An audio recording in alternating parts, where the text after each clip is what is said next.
Salut Guillaume. Alors, voici mon petit témoignage. Euh, donc, pour me présenter, j'ai 23 ans et donc j'ai été contacté donc il y a quelques mois, il y a 7 mois à peu près, à l'issue de mes études en école de commerce, afin d'intégrer une unité FS de l'armée de terre. Donc, selon moi, ta préparation, ton mentoring s'articule autour de trois axes. La préparation physique, la préparation mentale via le stage sortie de zone de confort, et enfin des conseils pratiques, le partage de ton expérience via la préparation aux entretiens et tes webinaires bimensuels. Pour commencer, parlons un peu de la préparation physique. Je pense que tout seul, on peut se préparer en autonomie au test CSO, donc notamment le test léger et les tractions, qui sont les tests d'entrée à unité FS de l'armée de terre.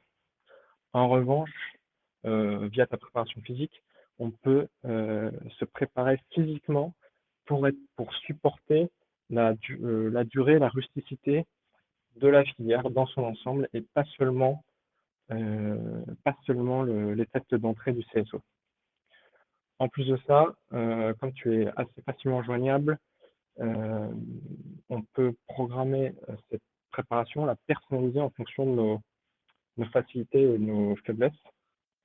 Par exemple, dans mon cas, donc on a commencé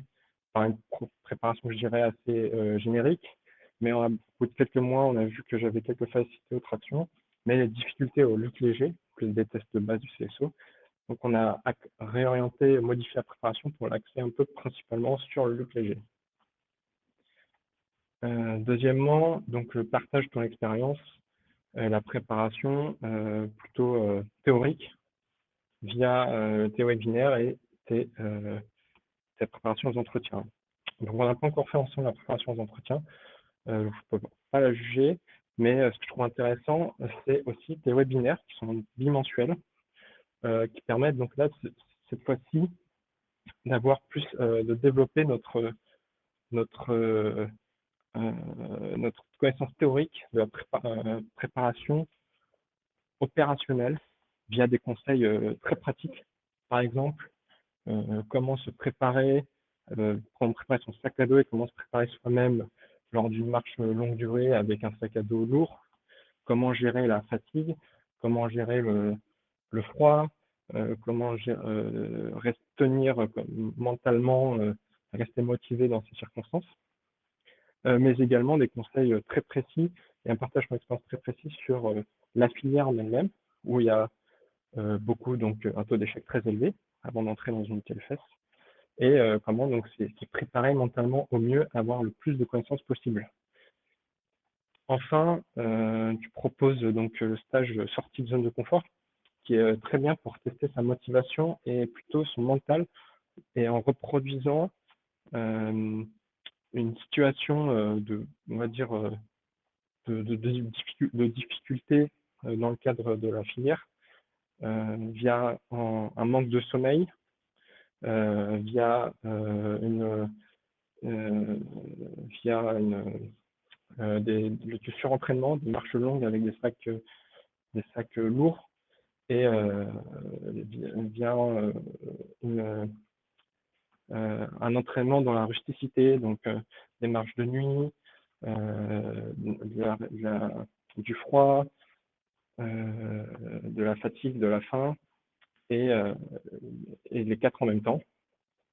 Ce qu'on peut faire chez soi avec ton programme sur une durée moyenne, donc d'une semaine, et avec un minimum d'équipement, donc l'équipement de randonnée, un sac qui peut aller jusqu'à 35 kg et une barre de traction. Ça dépasse le cadre de la préparation physique, car ça permet vraiment de voir notre mental, de voir ce qu'on est vraiment, en tout cas d'avoir un aperçu de ce qu'on est vraiment lorsqu'on est en situation de difficulté. Et donc c'est à mes yeux, c'est comme ça que ton mentoring s'articule. Donc pour conclure tout ça, je pense qu'on peut se préparer tout seul, comme je l'ai dit, pour les tests de base de CSO, le lutte léger et les tractions, En revanche, si on se prépare seul pour la finir en général, on risque de tout simplement pas être prêt parce qu'on passe à côté de tout ce que tu proposes, notamment tout ce que tu proposes, ne pas avoir l'expérience pratique et de risquer la blessure, l'échec ou même l'abandon parce on s'organise mal, de pas être prêt physiquement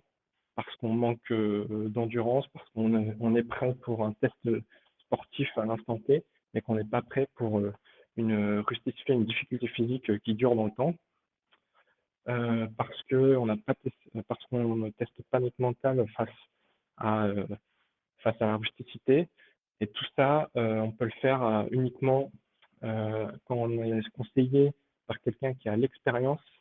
et la connaissance et ce que tu proposes via tes différentes formations.